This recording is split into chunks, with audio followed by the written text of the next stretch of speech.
there, so we will just get started here. Here we go.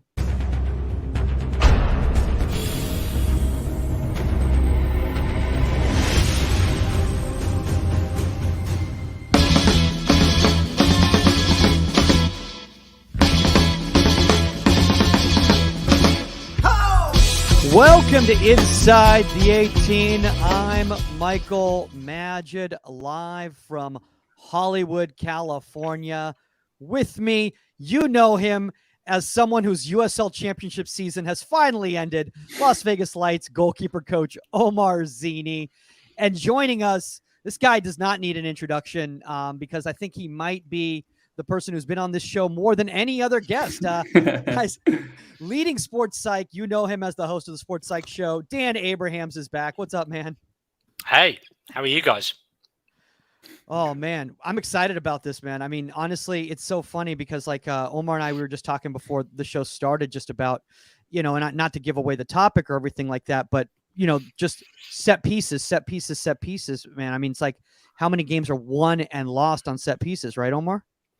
Yes. And before we get started, you know, SNL has something called the Five Timers Club, and I think, Dan, you've officially gotten to the Inside the 18 Five Timers Club, so thank you.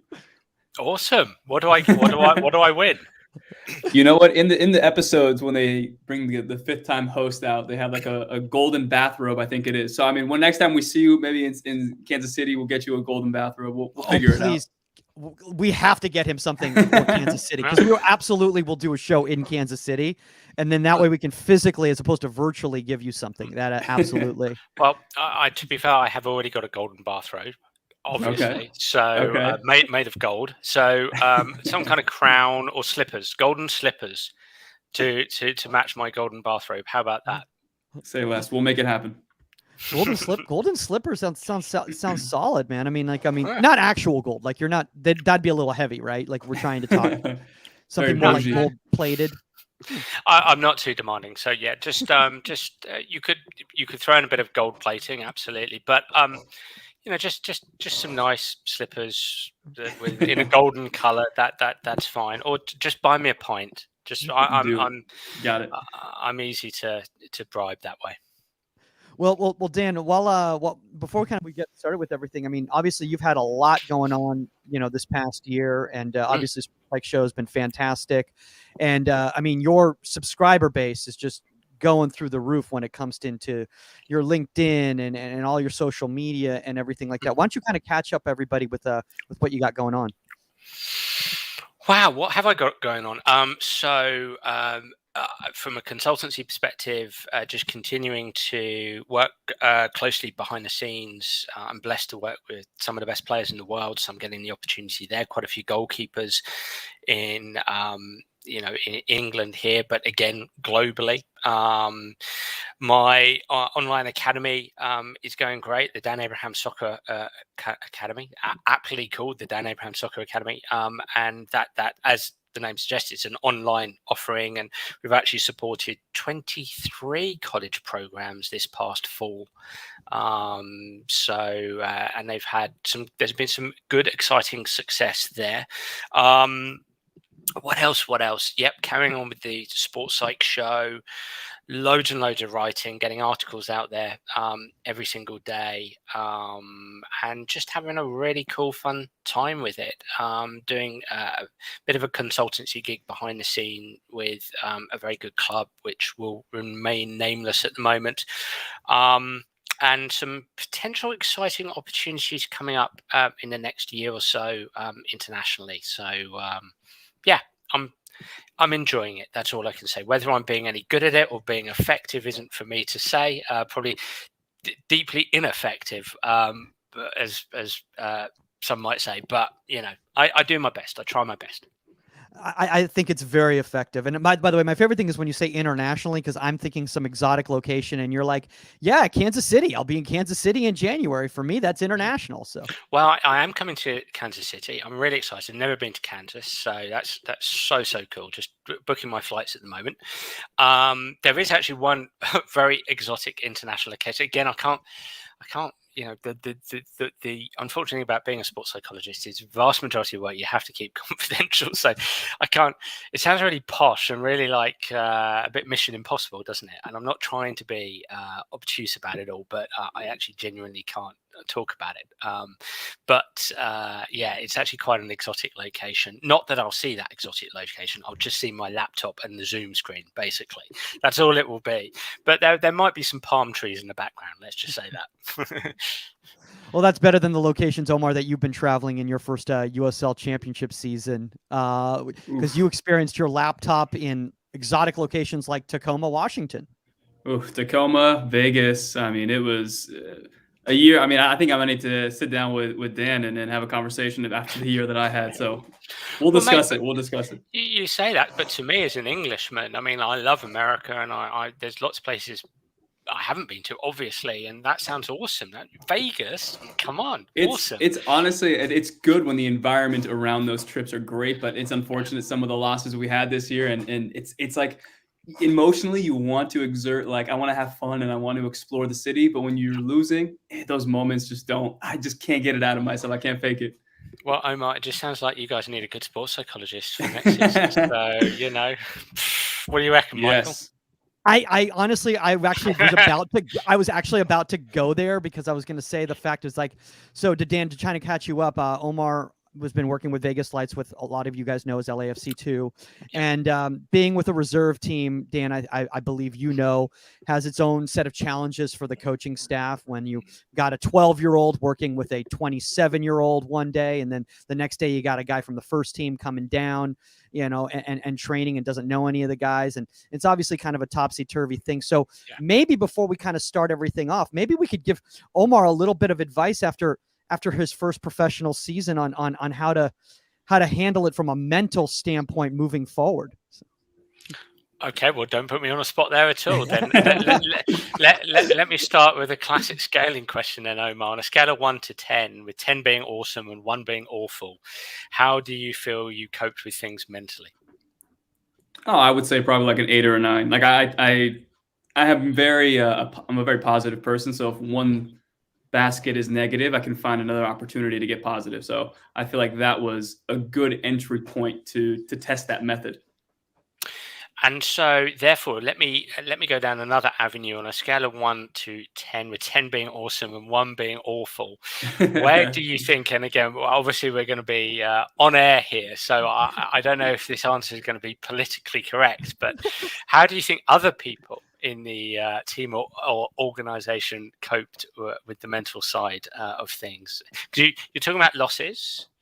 It sounds to me like, if we probed, which ordinarily I probably would do, about, well, hey, how come so high? What are you really good at? And then start to probe a bit more around that. But it sounds to me like you want to tell us something about the wider organization and perhaps potentially how it might be a slightly lower mark, Omar. I think it was, probably like a 4 or 5. I think it was just a lot of, no, I mean, if I'm going 8 or 9 for myself, I think just there's certain unfortunate circumstances where you don't have the money to, multiple people or one person doing a multiple person role. So I think that was the issue as well as a lot of people felt because the first team doesn't have any money whatsoever at all, right, Omar? No, they do, and it's just, again, it was a new project, and it was just one. I think we were progressing throughout the season. The first team had injuries, so it was like a lot of fluctuating and fluid movements between the first team and the second team, and then obviously from the academy to the second team. So we had a lot of fluctuation of different players, emotions, and all that stuff. So yeah, it was a little bit difficult for myself and especially the staff. And so that 4 out of 10, and Michael, please stop us if you want to crack on with the rest of the podcast, but that 4 out of 10. Well, I love seeing Omar get psychoanalyzed. Well, obviously we're talking about the wider organization. I don't want you to feel uncomfortable. So please take the Fifth Amendment, right? If you have to. So if you're giving the wider organization or wider team 4 out of 10, tell me a little bit about that. Why so low? What did you see that you might like to have seen players cope better with? I think, from my the goalkeeping side of things, I think there was, again, it's very new for me. So I'm very used to having in my private setting, the goalkeeper, I have their attention, I have their focus. We're speaking about the session prior to the session, during the session, and then a day or two after, we're still dissecting it.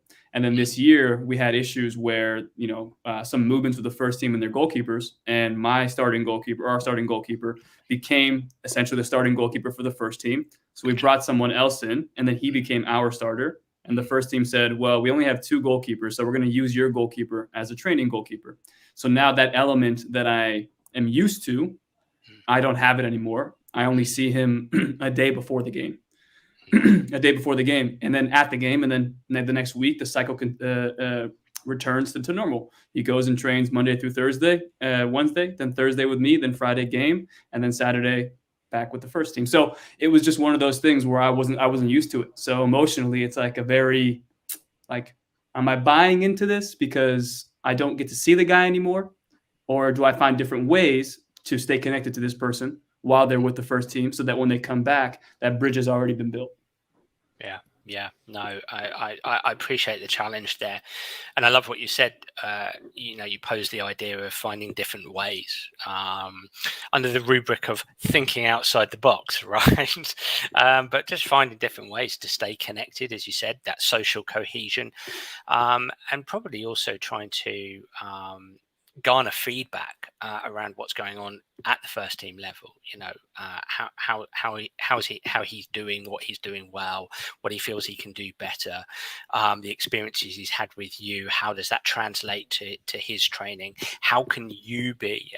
So getting feedback from him from that perspective, but then also offering your I'm going to say services, but that's probably the wrong term here, but offering your coaching by asking him how you could potentially help from a distance, even though he might not be with you every single day.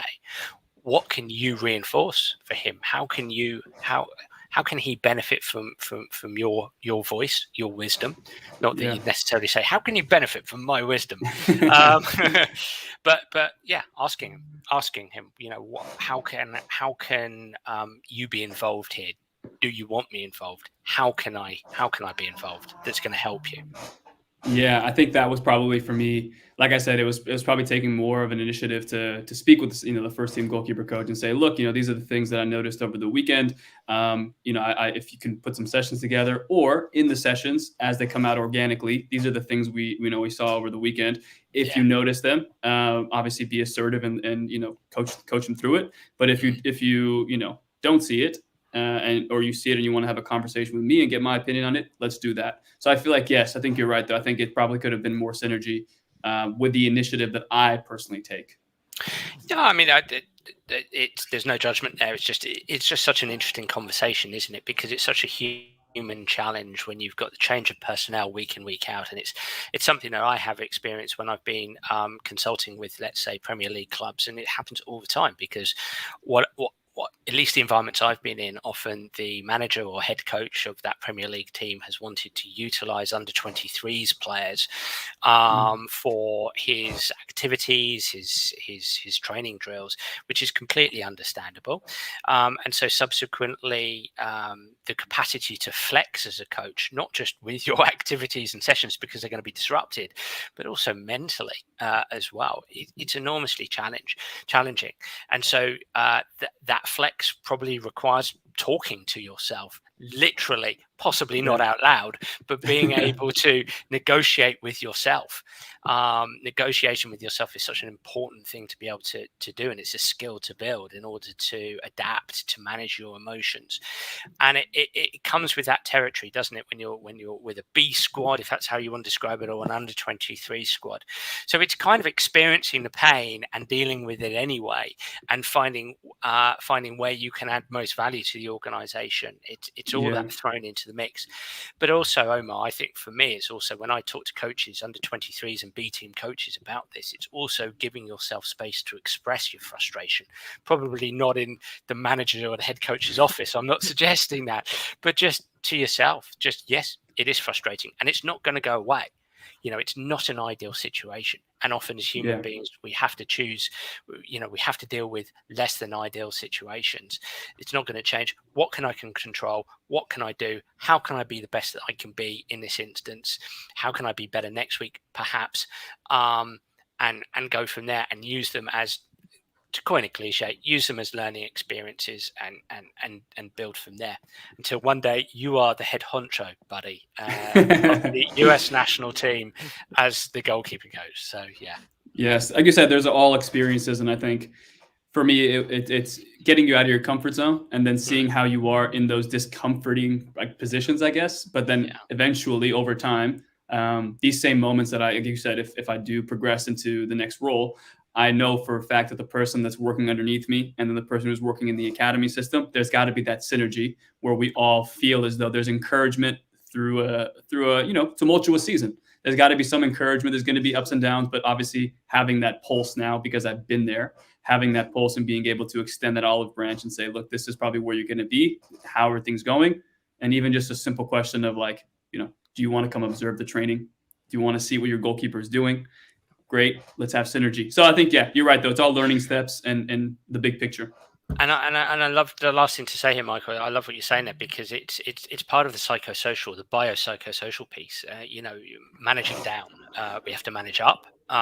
We also have to manage down, especially if we're in positions of power or key decision-making positions. And so what you're talking about is learning from your experience now to build the capacity to manage down in the future, which is amen. Yeah, it's so important in the organization. So yeah. Good.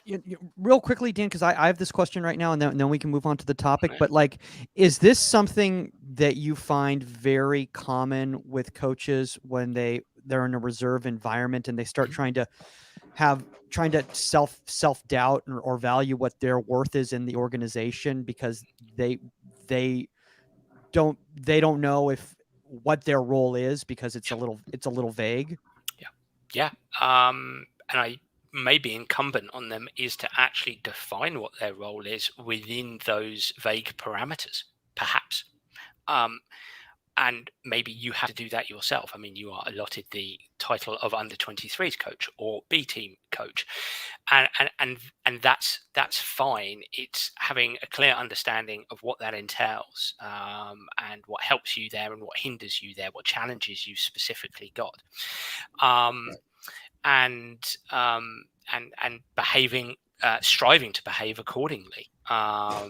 Whilst managing all those thoughts, feelings, emotions, sensations, motivations that are bubbling away under the surface. I mean, it's enormously challenging, Michael, and I can't emphasize enough what Omar is going through. I can only speak from my own experience, and I've been fortunate, blessed to be in a number of, let's say here in England, Championship and Premier League clubs, whereby perhaps my role has included or incorporated working at that under 23s level and formerly under 21s, and it's exactly that, and it's kind of like you're in, I suppose sometimes you have this title, but at the same time it feels like you're in no man's land, and it feels like you're banging your head up against a brick wall because you've got to help develop these players, and yet often these players are being taken away from you to make up the numbers at first team level. And again, it's not pointing fingers at first team level, it just is the way it is. And again, it's giving yourself space. It's flexing along that continuum in terms of giving yourself space to feel frustrated, to experience frustration, because you're a human, and as human beings, we love certainty. We love to have those familiar patterns every single day.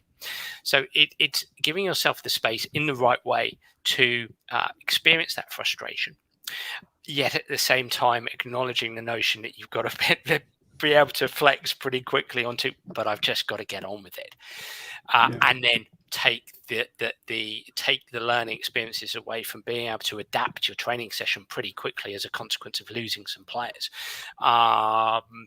adapt pretty quickly mentally as a consequence of feeling frustrated about being in that no man's land, if you like. So it is that whole reframe it as quickly as you can, understand where you are, be patient, advance yourself, learn as much as you can until you get to the point where you don't have to do that anymore.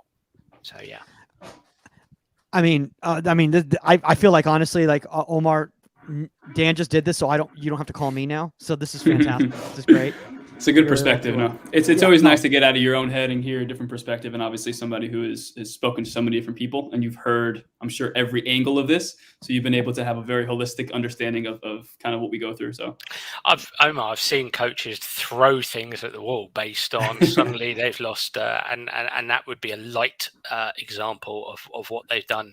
That things I've seen historically, based on the fact that they've organised their session plan to the the T, if you like, and suddenly that's been taken away from them. And there'll be probably quite a few people listening in, because I know what advanced listenership you have, and there'll be a lot of people listening in, sort of nodding their head and knowing far more about that experience than I do. I just historically have just watched on and felt empathy for that person, and then scuttled away, sort of being thankful that I don't have to deal with that situation. So yeah, it's tough, it's challenging. Dan, I really do want to get to the topic, but I just feel like there's one more thing that I want to help Omar with, and that's the difficult thing is, like, when you're in a reserve, situation, wins and losses don't really matter to the organization, to the first team. They're not concerned about it, yet they matter to you, and they matter to the development of your players. How, Omar, obviously this was very challenging for you this year because of the fact that your team, because of the injuries, because of players going up to the first team consistently, you having to play a lot of academy players, the wins and losses, 15-year-olds playing against grown men is very difficult. So, how, Dan, do you give any advice for somebody in Omar's position in regards to dealing with those losses and kind of understanding the macro as opposed to the micro? Well, if I can answer a question, do the classical psychologist piece here by answering your question with a question back, but directing to Omar, everything Michael's just said there. What was your experience of that this past year? I think, like you said, it within the organization, you find out where you stand, and having that clarity certainty, like you said, is very important. So I think early on, myself and the young staff that we had, we all realized, okay, it's not about wins and losses for us. If it's not about that, what are things that we could try to flip the switch on that we may have never even gotten to, but this experience is expedited. Get to that, so that when we do get to the macro, we have an understanding of all the little micro things that we were trying to implement that help this player, if they were sold or they were moved on to the first team, help them build the pieces to their career. And this very moment, that's what we're installed for. So yes, to answer your question, what he said was right on point. I tried to find other opportunities to help the goalkeeper influence. And if I didn't have those ideas, I had to get to, okay, flush them all out, write down all the little things that I think this goalkeeper needs to develop. Well, if I can't work on it this week, here's another opportunity that I can work on this piece. So there's always different ways to manipulate the situation for yourself. I love what you're saying there, because it's making me think of the importance of engaging players in the granular detail of performance in a development environment. And look, to a degree, I say this, and if anything, actually, I'm sort of sitting down with certain players, let's say again in the English Premier League, and actually they'll play first team football. They'll have a name for themselves and be very, very good players, but actually you're trying to help them get into the granular detail, because that's often where excellence lies. Without them getting lost in the process, lost in the granular detail, that's often where you want them to be. We're so socialized in high performance sports around outcome and performance. And when I say performance, often we're socialized into the performance factors that we can't control, such as goals scored, clean sheets, completed passes, and so on and so forth. And I acknowledge I'm not talking about goalkeeping here, but just in general. And it's recognizing that, okay, well, I'm coaching in an environment here whereby the outcome is kind of taken away from us. And so it's becoming comfortable with that notion. And that can actually feel quite uncomfortable, because we're so socialized into win and loss. We're socialized into performance in a manner that, as I've described, which it tends to orient towards the performance factors that you can't control, and it's kind of orienting towards the performance factors that you can control, the granular detail, the runs, the movements. I suppose in goalkeeping parlance, the footwork, the handling, and so on and so forth, and really getting as you said, Omar, micro about that, and having fun with the player to develop an individual development plan to work on that, chip away at that every day, chip away at it, chip away at it, chip away at it, improve. Looking to find little benchmarks on the way. If we can have any data, can we create data around those performance factors that we can control? And that might be using video during training to analyze, movement and handling and footwork and stuff like that. Again, stuff you guys would know much better than me. So if we can really get there with those things and keep our athletes, keep our goalkeepers, keep our players there with that granular detail, that really helps us to turn our attention away from the outcome and away from the performance. That's what I'd say to that. I mean, honestly, man, I feel like this is like really leading right into this conversation right here, which today's topic, guys, is the psychology of set pieces. And when we're talking about, that aspect of the granular, and you're talking about, these little micro details, that whether they're physical, whether they're mental, that sort of thing. I find personally myself, and I can just throw myself under the bus, it is the one area of the game that I feel really was the reason that I didn't go to a further level than I did. And I played at a reasonable level, but I feel like I could have played at a farther level if I had the mental understanding of the set pieces. And as we even know, even at the highest of levels, games are won and lost on set pieces, especially the moment before the actual action. So Dan, kind of while we're starting out, maybe for some parents out there that don't know what we mean by this, what do we mean by kind of the psychology of a set piece or a dead ball situation? Okay. So let's do the psychology trick of coming back to Omar. How would you define the psychology of the set piece? I can define it how I've seen it in my career, and I'll go from there. Yeah. But we'll build on it. I think for me, when it's live play, I always had no stress, because I said, well, if I make a mistake here, it's not everybody's focused on just me. But when the set piece comes, I'm like, okay, I have to come make a play on this. And if I do and I miss it, the ball goes in. So I felt like there was always a heightened sense of culpability with a mistake or a goal with a dead ball situation, because everything was stopped and patterns in front of you were there. But when it's a live ball, things are fluctuating and moving. So no one's going to blame you because things are moving around and fluctuating. So what I'm hearing you say there, and almost to your point, Michael, of, if you'd been better at this, then your career might have gone further. But what I'm hearing you say there, Omar, is it's a stressful moment that can create performance anxiety. Listening to you, Omar, I wrote down 3 words that I think are essential when it comes to mindset, and that's attention, intensity, and intent. Attention, to pay attention to the task at hand. Intensity, which goes hand in hand with attention. So it's a mental intensity. It's being tuned in to what you're doing. It's to be activated. And then intent, to have a positive intent to execute your actions positively, maybe with confidence. And what I'm hearing you say, Omar, so if we take attention, intensity, and intent, I've written down 3 other words, which are the opposite in many respects, or the challenge here.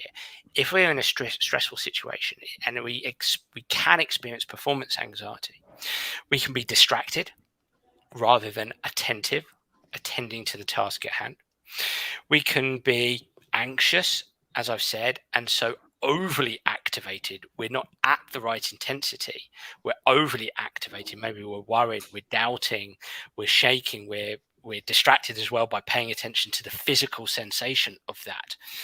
And as a consequence, we're missing the cues and the clues and the triggers around us with the set piece. Perhaps we're missing, where it's preventing us from communicating what we want to communicate in that moment, because the goalkeeper is such an important part of that process across the defensive line. And then finally, rather than a positive intent, an inhibition, to be inhibited, because it's such an important moment. As you said, it's a dead ball situation rather than a live ball situation. And so subsequently, there's an extra onus on you to get this right. And so you can become a little bit inhibited about that. Again, anxious, doubting, worried. And so you don't execute your actions as positively as maybe you should do, as freely as maybe you should do, as front foot as maybe you should do. So you don't come for that catch as effectively as perhaps you normally do. You stay a little bit flat-footed. Your dive isn't as athletic as it perhaps could be because you are inhibited. So to sum up there, I think when we think about the mental side of set pieces, we want to be in a high performance mindset in that moment. We want to pay attention. We want to pay attention. We want to be able to scan and be able to communicate and organize. We want to be ready to execute with intensity and with positive intent. And we want to avoid a low performance mindset where we're distracted, anxious, and inhibited. I mean, Dan, you brought up something right there that I was just, I'd never really even thought about right there. And that was that I'm always thinking about, from the dead ball situation, anxiety. And you brought up something that I never even thought about, is that sometimes people deflect their attention because they don't want to deal with the moment because of the level of pressure. So they kind of divert their attention to something else going on so that they don't have to be hyper focused. Is that what you're saying? Yeah, I think actually it's almost it could almost be an unconscious thing whereby, because it's if one perceives it as a pressurized moment, and that again, that perception to perceive that might not be something that's consciously, oh wow, I'm feeling the pressure here. It's literally automatic. It's happening to you. You are experiencing that bit of stress, that bit of anxiety in that moment. And so what your attention does is it turns inwards. It turns inwards to focus on the sensations, the feelings, the emotions that you're experiencing in that moment. It's a natural evolutionary thing that we have, because it's like your brain going, okay, what's going on down there, essentially, in many respects. And so your attention turns inward. Well, that's a big problem in football. And it's a big problem as a goalkeeper, because if anything, you want to engage in scanning, where you're going to be scanning the opposition, you're going to be scanning the ball, you're going to be scanning your defenders, and alongside that scanning, you're trying to organize them. So you're not paying attention on the right thing to organize. You're not paying attention on the ball. You're not paying attention on all of those things, that split attention in many respects that you need. You've gone inwards. And that's almost like under pressure. That's what we do under pressure, is our attention turns inward. So it's as much an automatic process that actually happens to you, that you've got to be able to identify in the moment and then shift your attention outwards onto the tasks that you've got, which are multiple. And that's why it's so demanding. That's why you're saying it's such a demanding situation for a goalkeeper, because you've got multiple tasks that you've got to pay attention to. And maybe if you perceive it as pressure, everything about you is turning inwards. And Dan, what you just brought up right there, Omar, I'm just thinking from a coaching standpoint, from a goalkeeper coaching standpoint. How many times have we, in our young careers, come across a goalkeeper and the coach goes, oh, they just don't care. But maybe, Omar, maybe they care too much. And because of that, that's why they look disinterested in the moment. Yeah, I've never come across anybody who says that keeper doesn't care. But I mean, I haven't coached the younger levels as much as probably other people have. So I'm sure there's probably more of that, the shaping of the personality at that young of an age. So you're seeing that more often. I just know for me, whenever the opposing team took a short free kick, I was excited. I was very happy. And I would be upset when the referee would blow it back, because now we actually have to deal with a set piece. So I think, Dan, the question I have for you, though, is that, I think analyzing the younger goalkeepers that I have worked with, I think, again, those you talk about it in the last few episodes about automatic negative thoughts, and right away it comes up and they can't decipher their emotions and the intent of wanting to do good or the intent of those negative feelings trying to bring them down. And I just feel like, are there, for example, for us coaches, maybe that we could try and replicate some of the emotional distress in training?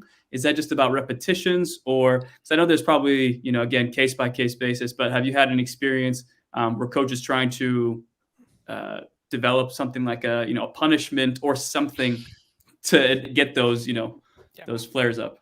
Yeah, look, it's a really good question, and just very, very briefly, just to go back to Michael's point, I actually don't disagree with you, Michael. I mean, I think it's ultimately, I think any communication from a coach is, every coach strives to be the best coach that they can be. At least that's my experience, and sometimes it's a lack of knowledge and a lack of skill that can let some coaches down, possibly to no fault of their own. I think that we have to continue to bang the drum that it's not so much that people don't care, or the converse is it's not so much that people don't have passion to do well. It's just that a player there in goal, especially a young player, might just not have the skill set to be able to deal with that situation in the moment.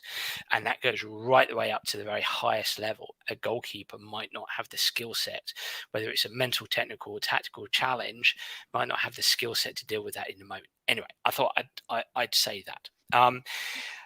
Where were we? So with Omar, great question, Omar. And really, I think this comes under the title of consequences and placing consequences into your activities in order to help to help a goalkeeper experience anxiety in an activity. Because when you're training, when you're practicing, the anxiety felt is probably not or probably never going to be what they experience during a game. And you're probably never going to completely replicate that.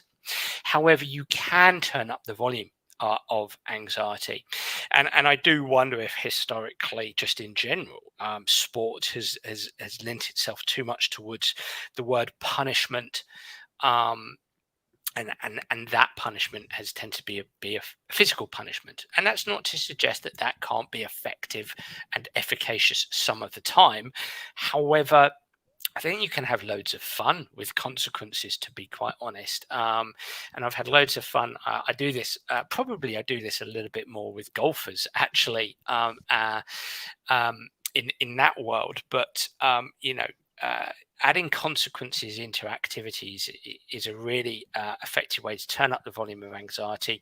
So an example could be if I don't know what the task would be, and you guys could fill in the blanks here, but if a goalkeeper fails to achieve a task, accomplish a score of some form, then as an example, he or she has to wash the car of the coach.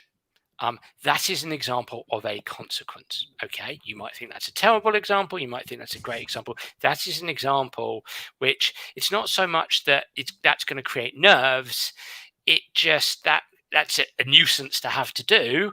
And so subsequently, what somebody might not feel is nerves, but just a little bit of edginess about it. Well, I don't really want to have to do that. That's going to be a pain. And so suddenly you turn up volume of importance. Rather than turning out the volume of anxiety, you're turning out the volume of importance.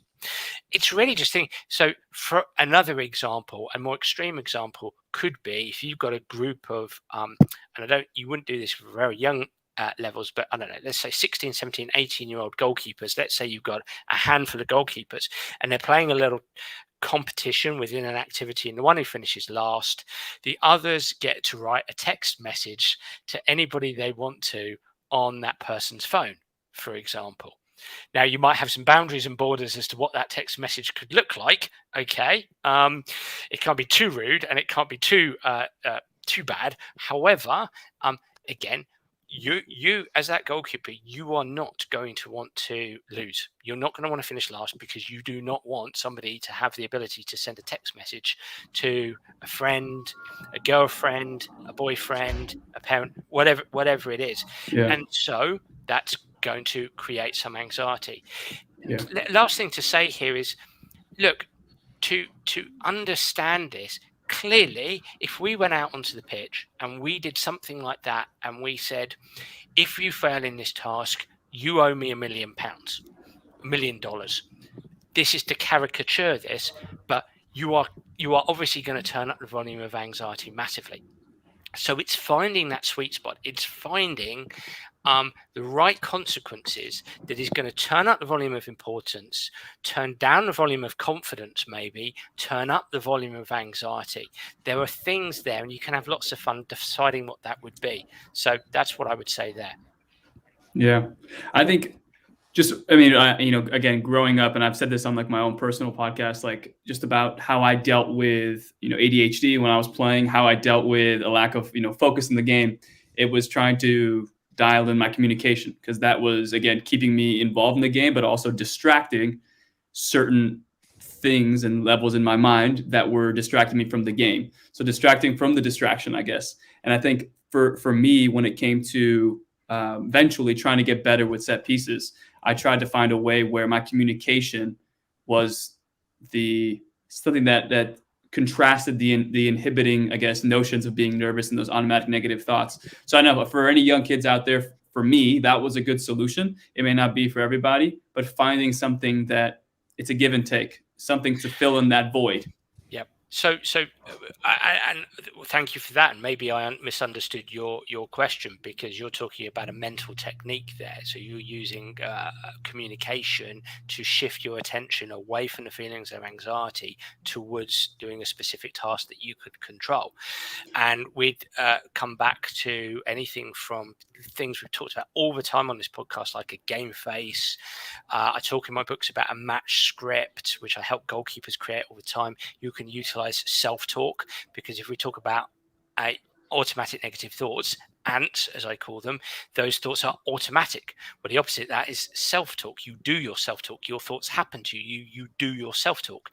So talking back to those thoughts is another technique. Using your body language or embodiment is another technique. Your communication, as you said there are multiple mental techniques to become more mentally skillful in that area. Absolutely. So that's something that comes first. So please excuse me if I misunderstood your question. The way I understood your question there, which I think is really relevant, is how do we create a coaching environment that is conducive to using those mental techniques, testing those mental techniques where the volume of anxiety is really turned up? Because the reality is, we go to our practices with our mates, everything's very relaxed. By and large, it's fun. And no matter how demanding your coach feedback is, and it can be very demanding, you can really turn up the volume of demands. Fine, as long as you're not abusive, but you can turn up the volume of demands, but it's still not going to mirror what it's like out there on, if you're representing the US men's or the US women's national team in a World Cup qualifier or a World Cup game for the women, for the World Cup final. So you've got to try to get as close to creating an environment that mirrors that as close as possible. That's I think, alongside those techniques, mental techniques is really important, Omar. Yes, no, you were right. Sorry, I shifted gears before we closed. That's all right. Omar can do that. He can go from subject to subject in his head before he moves on verbally. I got all paranoid there. I was thinking, did I answer that completely wrong? No, but I think, again, sorry, one last thing before we move on from this, but I think rehashing those moments and those situations from a coaching perspective, I think, is so important. And communicating and saying, Dan, what did you feel in that moment? What is that feeling that you have inside of you? Because I think for me, when I have social anxiety, as I've gotten more socially or more aware as I've gotten older about, like, why is this situation make me feel a certain way, or how can I find a way to develop skill sets to combat this? And I think, again, for me as a coach, one of the things that I learned from this season was, okay, well, if, again, the results or things around the results weren't the primary focus and our goalkeeper is getting bashed sometimes with goals, what are conversations that I could have with him so that he knows that even though the team performance is not great, if he allows himself to drop down to that level or to a level that doesn't allow him to separate himself from the team results, coaches in the MLS or in progressing teams, they're going to look at that and not be able to differentiate him from the team. So again, it was those opportunities to find those times to sit down and develop those skills of like, yes, everything around you, the macro might seem a little crazy, but the micro has to be on point, which again, in the set piece is the macro, and then the personal, I guess, approach to it is the micro. Well, it's the psychosocial, isn't it? And I always say the technical, tactical, and physical pieces, as important as they are, underpinned by the biopsychosocial piece, the component. And just speaking to something you said there, finding the time to sit down with a player, I would actually say, and I think we seem to remember saying this on the podcast last time, is that it's in between the reps. It's in between the sets. It's in between the activities. Those moments are really valuable moments. I remember talking, I'm sure he won't mind me saying this, with Ant White, formerly of Bournemouth, now of England, the English FA, working with the national teams at Bournemouth when we were doing, work there together. And, Aaron Ramsdale was there, obviously Rammer's doing very well now with Arsenal, and Mark Travers, who's now the first team goalkeeper at Bournemouth and Irish international, and a lot of the we had lots of conversations and did lots of work together. But I always remember us having a really good conversation, really robust conversation around what we do in between sets and reps. And there tended to be a lot of casual chat, and sometimes that's great. Sometimes you want that casual chat for social bonding, social cohesion, etc., establishing coach-athlete relationships. Other times they're really good moments to garner feedback from what just happened, to perhaps, as you said, Omar, to actually try to elicit from the player through the questions that you ask, how they're feeling, how they felt before, when it's gone wrong, how they felt, what they experienced under pressure. Those are great moments because they've got their goalkeeping gloves on at that time. They've got their cleats on. You've got the posts there. You're actually doing the actions.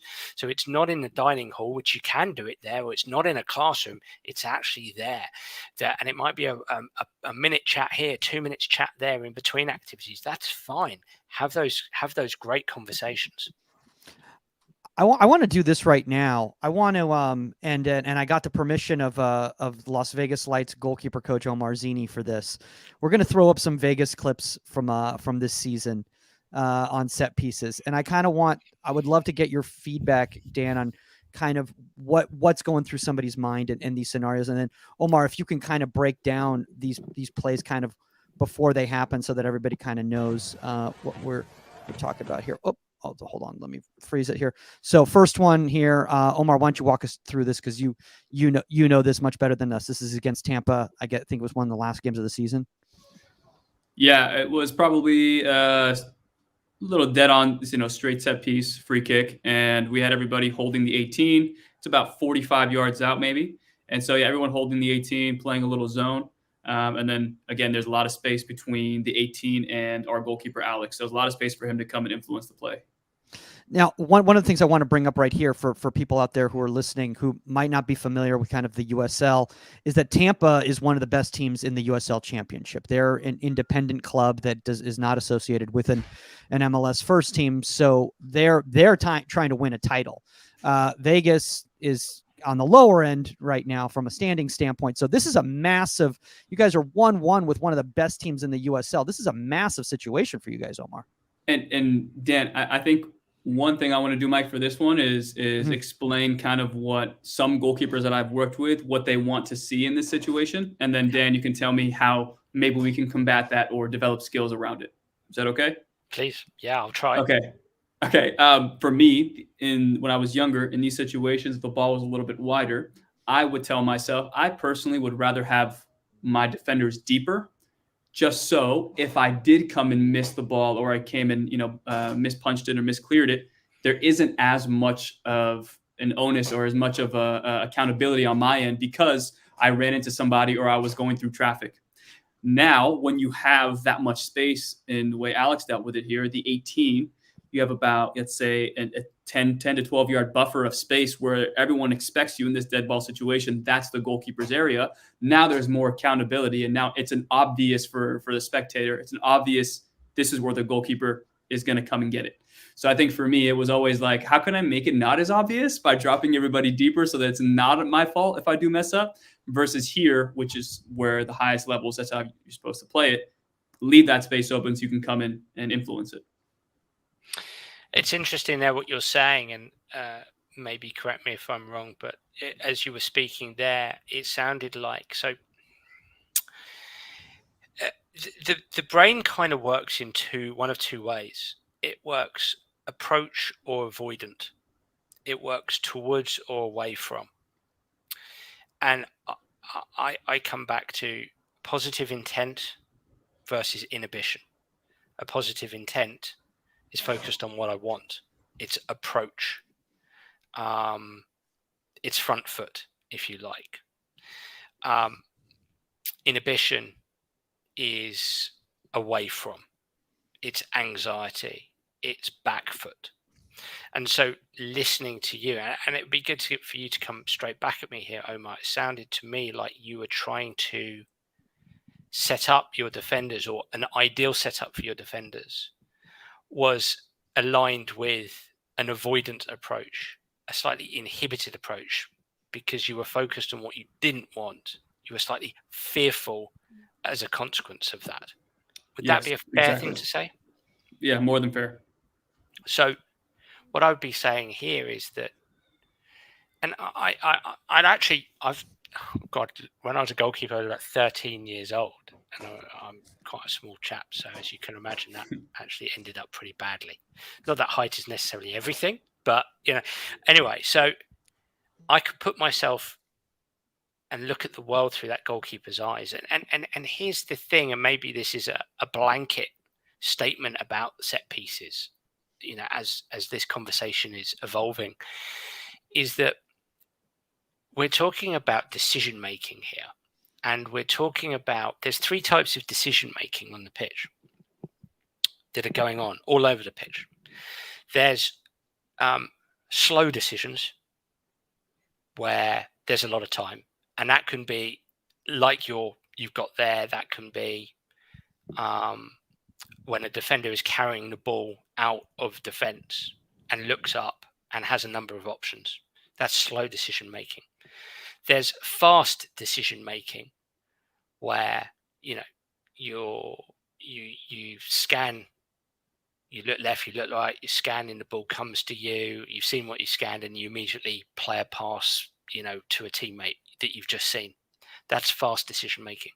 And then there's no thought decision making, a perception action, and not instinctive but an intuitive. And that happens quite a lot as a goalkeeper, because you make an intuitive quick save, that you only just see the ball really quickly. You've got no time to think, and no thought decision. And with set pieces in this instance, but with set pieces in general, there's a lot of time to think, isn't there? And, I was a pro golfer, and everybody says golf is psychological because there's so much time to think. And so it's a little bit more akin to that. It's almost like a golf shot where there's a lot of time to think. And it's so easy to become avoidant, inhibited in that moment. You're focusing on what you don't want. And your brain, the way your brain is designed is almost in that manner. It's designed to scan for threats. And listening to Omar there, it's seeing the threat of how my defenders are, their positioning, and where they are, and the terms for that better than I would, but their defensive shape, and that doesn't suit you, and so you're anxious, you're worried, you're doubting, you're inhibited. So you're in that inhibited mode. You're in avoidant. But a goalkeeper, for me as a coach, you've got to train a goalkeeper to be in avoidant mode as little as possible. I'm not saying never, but as little as possible. You've got to be in approach mode. So you've got to be, what's got to be rifling through your head is, and again, I come back to how I work. I want a goalkeeper to have a game face in that moment. because I want to be making decisions. I want to be seeing things in the style of my game face. So I'm going to come back to some of the things that we've spoken about in the past. So brave, confident Edison is a goalkeeper I work with, or sharp, dominant, or black, as in the Atletico Madrid. I want that goalkeeper to be sharp and dominant, dominant. I want him to hold himself dominant, because that's going to put him or her in approach mode. They're not going to be inhibited. They're going to be approached in that moment. So imagine that goalkeeper there. It's a pretty straight on free kick, as you've said. The defense are in front of you, and you can command and demand where you want them to be, but they're there right now. And so you need to hold yourself in your game face mode in a particular way. For example, dominant. And then you want to be assertive coming for that catch, or sharp coming for that catch. You've got to make an assertive decision. You've got to be ready to make that decision. So I'm coming back to, I want the goalkeeper to be in a game face so that they're taking charge of themselves in that moment. They're dominating themselves in that moment, to be able to deal with the slow decision that they're having to make. There's lots of time. And then I want them to make that decision in that game face mode. Now, one more thing here, where that free kick especially becomes very challenging, in my opinion, is that decision-making point, because you've got to make the decision based on a number of factors, haven't you? And again, you guys would know better than me, which is, the flight and the pace of the ball, where the offensive team are, where my defenders are, and I've got to make a decision on that. So I need to make sure I'm in my game face, but I am looking at the right things. I'm scanning the right things in order to make that effective, slow decision in that moment.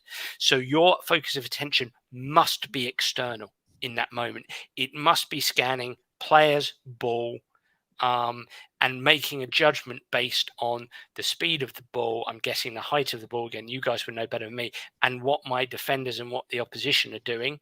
And you've got to make that pretty early, I would imagine, based on what the ball is doing off the foot of the free kick taker. So you must stay external with your focus of attention. So to sum up, approach and external. Dan, by the way, speaking of you saying, we'd know better than you. No, it sounds like goalkeeping pretty darn well, based on, I think Omar, didn't he just basically bring up all the technical and tactical elements that are more important in a free kick like that? Yes, that was great. I think that's, to me, I mean, I wish I would have heard this when I was 12, 13. I probably would have saved a lot more situations where my defenders yelled at me for not being assertive, but it's never too late, so it's good. And exchange that term, sorry, Michael, for assertive for positive intent. It's approach behavior.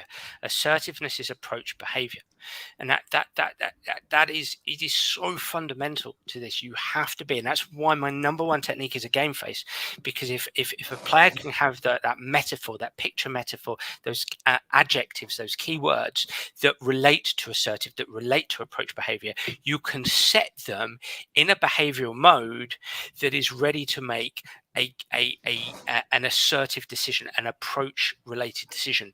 But they also have to have an attention focused outwards, an external focus of attention rather than inwards. When you're anxious and you're you're going to be too far there, and you're not going to be able to track from your scanning the flight of the ball, and you'll make a mistake and bang, it could be a goal.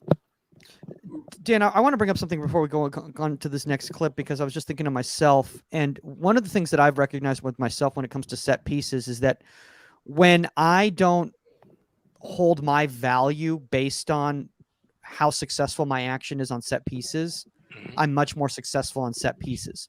When I think of myself and my self-worth based on how positive my action is on that set piece, I fall apart. Is that something you've ever come across? Can you, are you saying, when you say I set my self-worth based on a positive, go on.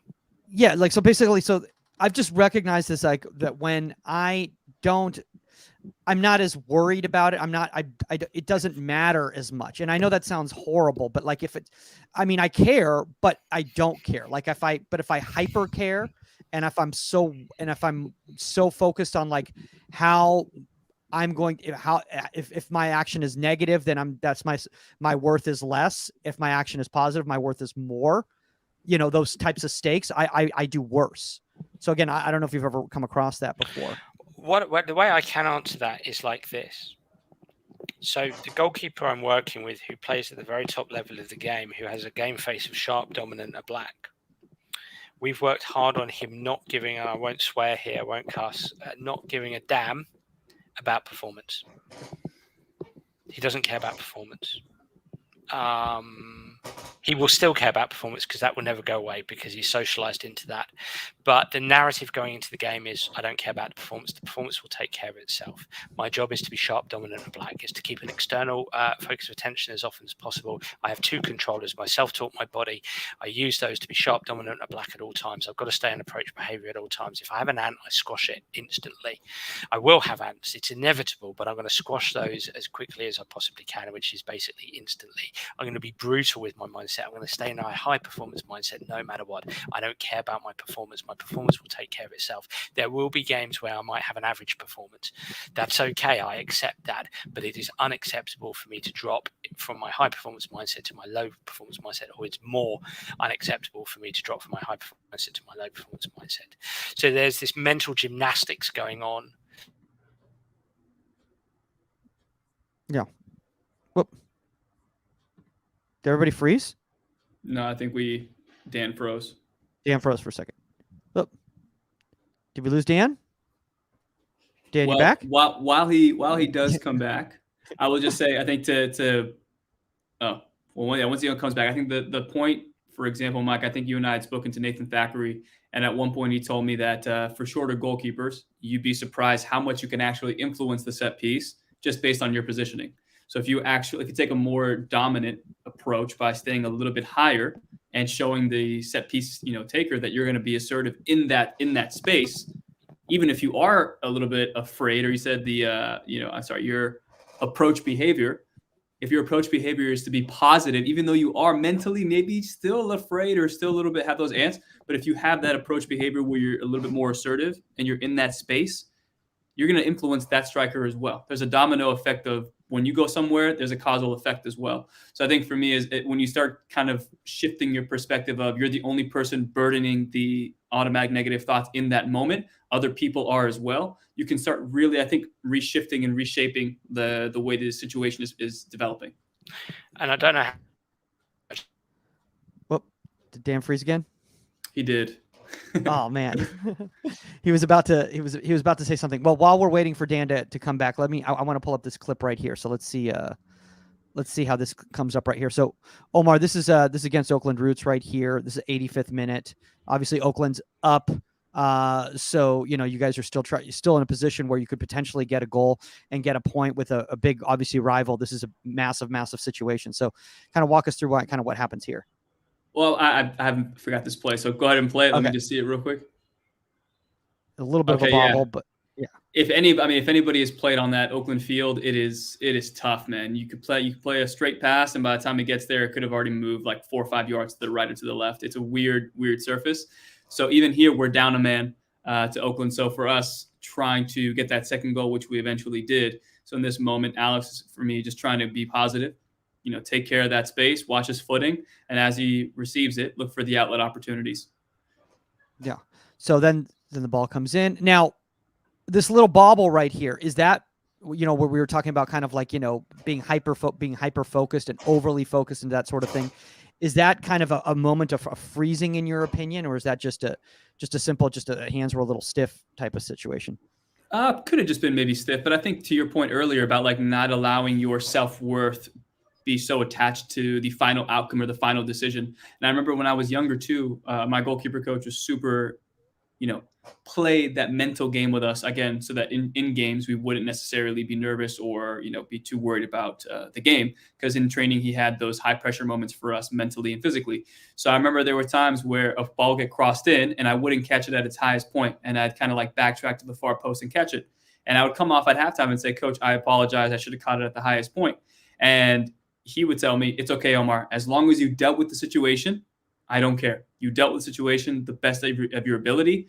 Fantastic. So I think here with Alex, yes, could he have caught the ball a little bit better? Sure. But at the end of the day, too, there's so many factors and variables that maybe he probably couldn't have caught it at the highest point because somebody was running right there. So he felt taking it down on a second touch.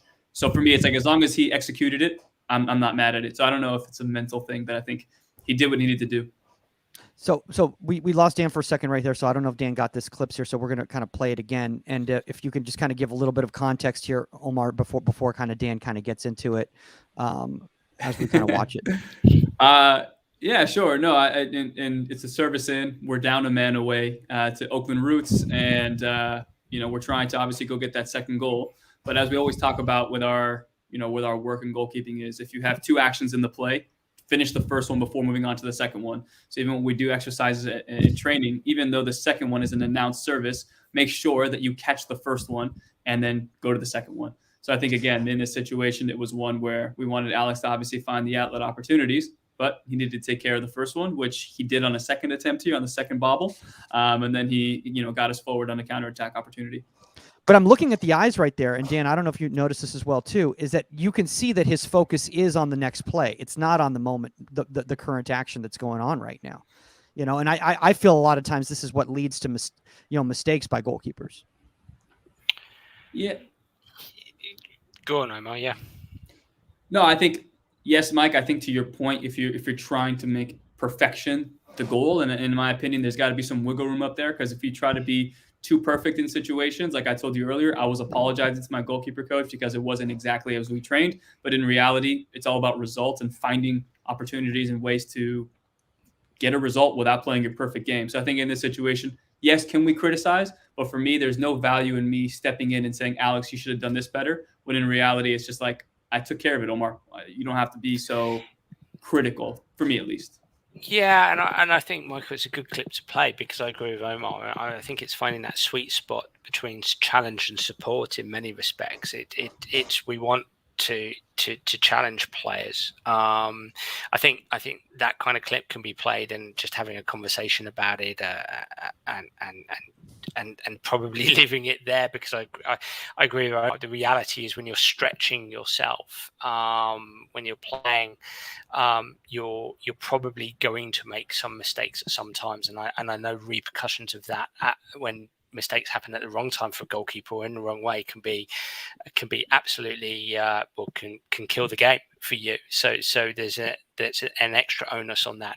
But I mean, I always cringe a little bit when historically I look back and I think of the number of times that coaches might shout out, "Take care, take care, take care." If anything, I think that actually let's come back to that avoidant versus approach. The problem or the challenge of saying take care is it can put players into that avoidant situation when they try to be too perfect. I completely agree with Omar. The challenge there is we can become avoidant as a consequence. If somebody is, at that appropriate challenge point where they have to play and work at the right intensity with speed, the game demands that they make quick decisions, and that's there are 11 players on the pitch now, aren't there? You are a footballer now as a goalkeeper. That's what the game demands. So of course you're gonna sometimes make a slight error like that. Seems like he recovered quite well. It's just a conversation, isn't it? And it's just an acknowledgement of it's not a take care, it's just an acknowledgement of this happened. Okay, anything to say about it? Okay, let's move on. That would be but I'm not a goalkeeping coach, so it wouldn't be my place to say that. I just think that's relevant. I think the last thing to say is apologies for getting cut off there, but midway between getting cut off, I mean, I was doing a long ramble about sharp, dominant, black and what that player thinks. I don't know how much of that you heard, but it's about saying I accept that you have to be much more accepting of performances. Maybe much tougher on yourself, more tolerant on performances, tougher on yourself on mindset. And when I did briefly come in before getting cut off again, I did hear Omar say something really pertinent, which is, kind of accepting that those thoughts, those negative thoughts, those ants are going to happen, and that's okay. And that's such a crucial message. And that's a message I give all players: is working with me isn't about having no ants, automatic negative thoughts. No, that just doesn't exist.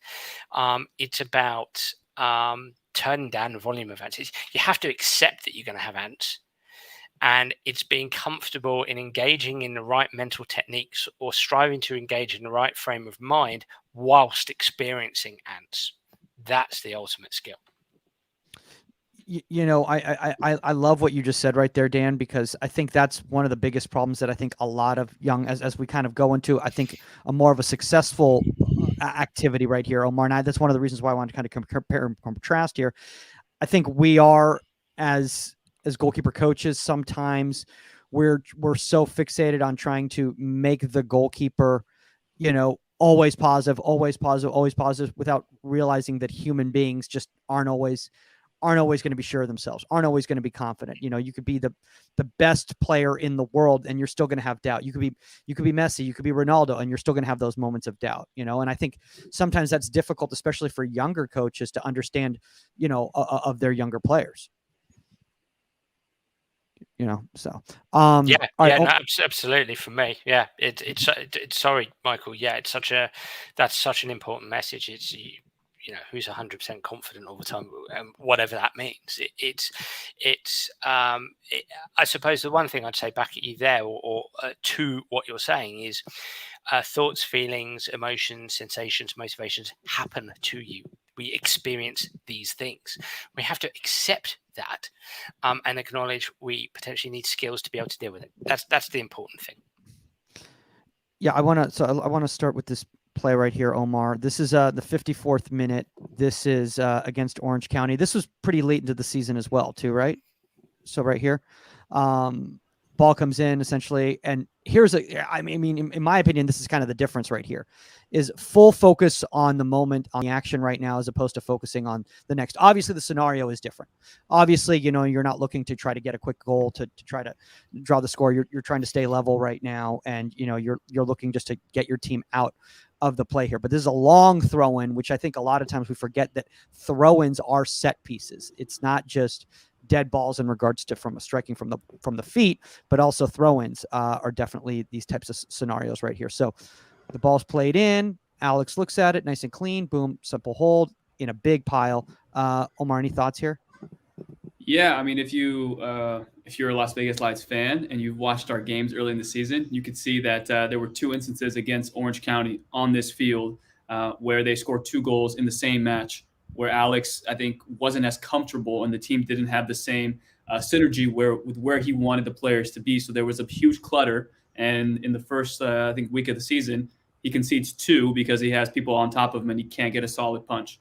So I think, again, when you rewatch these, you have to realize as well, for me, I noticed this season, is that you're going to be exposed to a lot of these situations throughout the season, very similar ones. So as Dan said, like having those conversations with the goalkeeper of like, you're going to see this over and over and over. So to continue to deflect and not have a solution, or to not at least talk through a potential solution, is only going to mess you up throughout the season. So let's find a way early in the season where you can either communicate that you want more space, or you find a way to push people off to create your space. I think the former is probably the best way to do it. Let the defenders know what space you need, and if you want to zone a guy in front of the guy who's trying to head the ball, perfect. If you don't want someone behind that guy, then you take care of it. But again, it's knowing prior to the game what you're potentially going to see, and can we influence the pictures so that in that moment we can focus on the ball being served versus all the other pieces around it. Dan, how important is that for a goalkeeper to verbalize how they feel comfortable? So some goalkeepers are more comfortable when they have space. Some other goalkeepers would rather be, would be more in position type of a thing.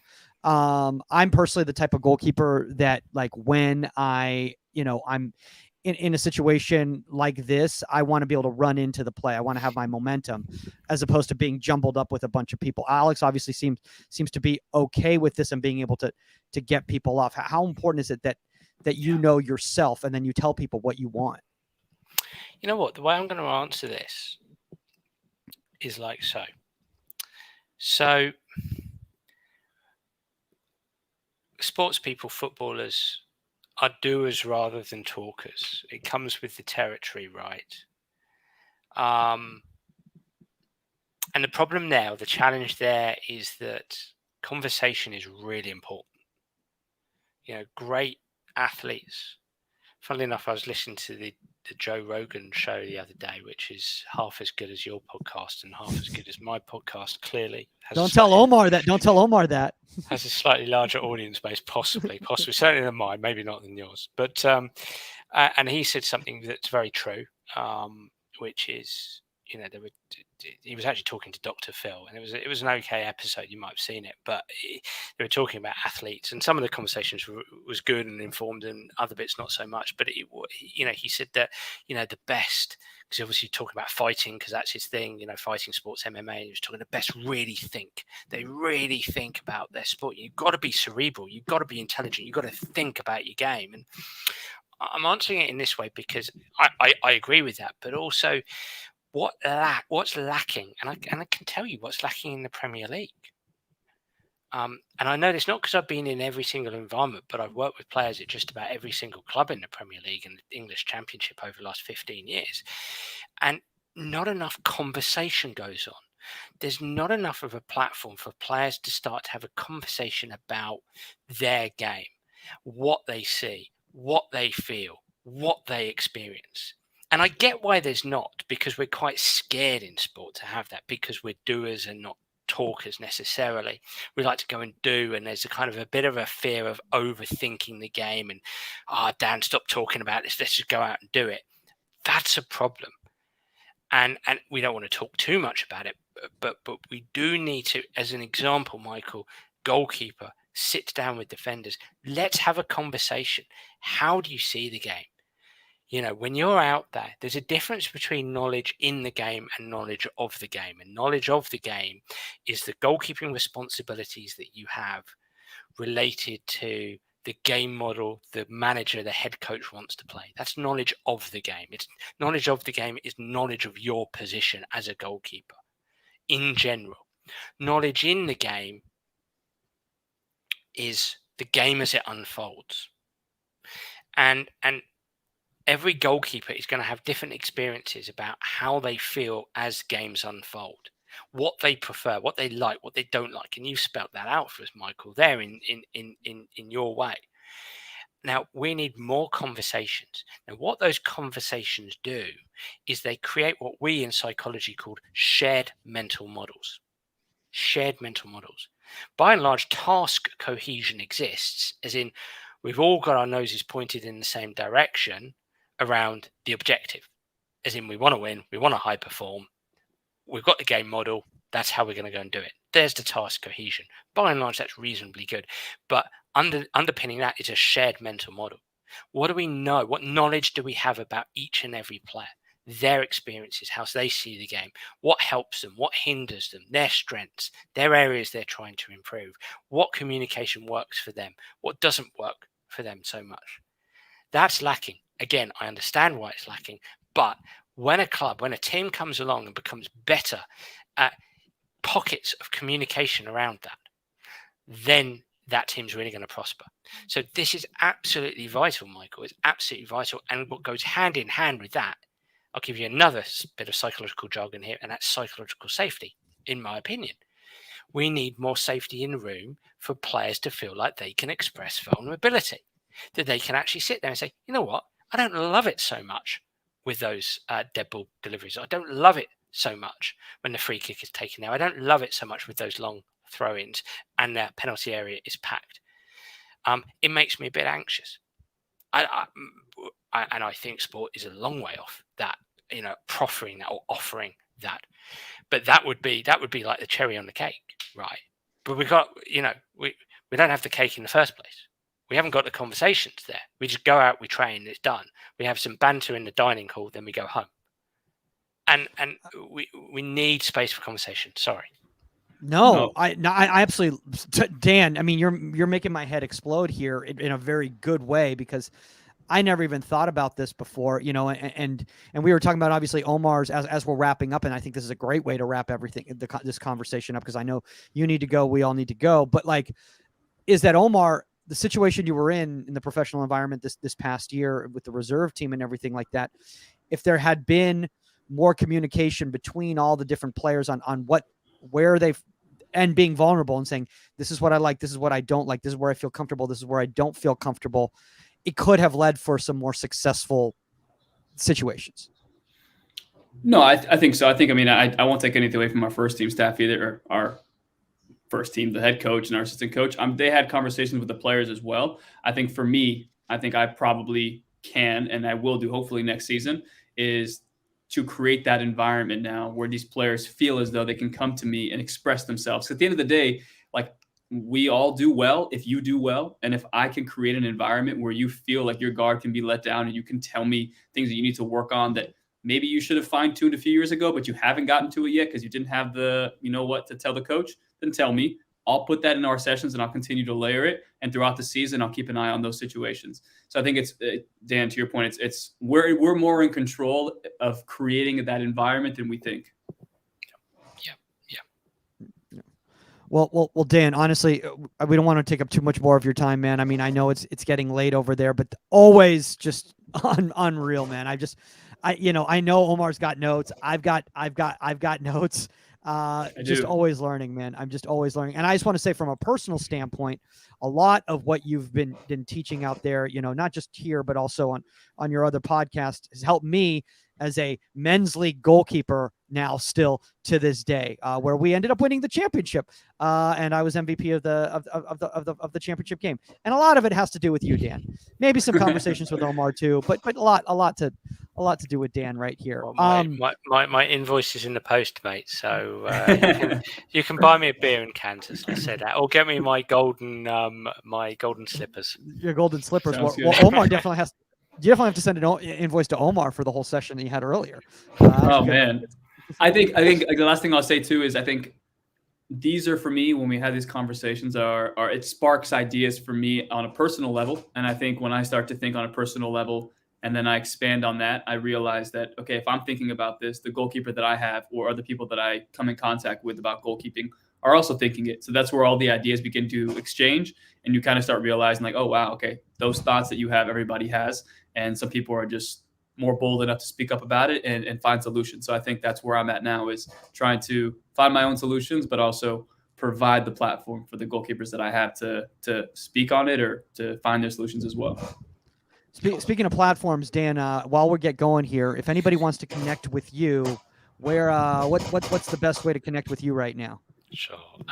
So firstly, thank you so much, and honoured and humbled as always. My 5th time apparently being on here, and I'm looking forward to the 6th, which I think will probably be in Kansas. I can be found. My website is danabrahams.com. I have my soccer academy, which is on there. Which, look, for a little bit of it's like £49 for the year, which is about $60. Which you get, quite a lot of content, there. So it might be of interest. Sports Psych Show is my podcast. Follow me on Twitter at DanAbrahams77, at Instagram at DanAbrahamsSport, I think. And yeah, I think that's me. Cool.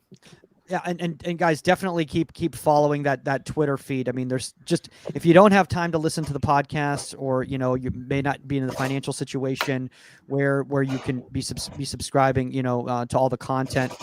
Those little Twitter notes that you bring, and a lot of times you bring them up based on actual moments, actual scenarios that are happening right now in relevant games that you're watching yourself. This past weekend, really, really vital, and you make people think, which I think is the most important thing. I think needs to be more of that on social media, where you're making people think rather than giving your opinion. And I love that. Cool. So, thank you. Yeah. Thank you. Yeah. And obviously, guys, you can reach out to Omar Zeenni at ProGK Academy _ if you have a guest suggestion or a topic suggestion, at Goalkeeper Podcast on all social media platforms.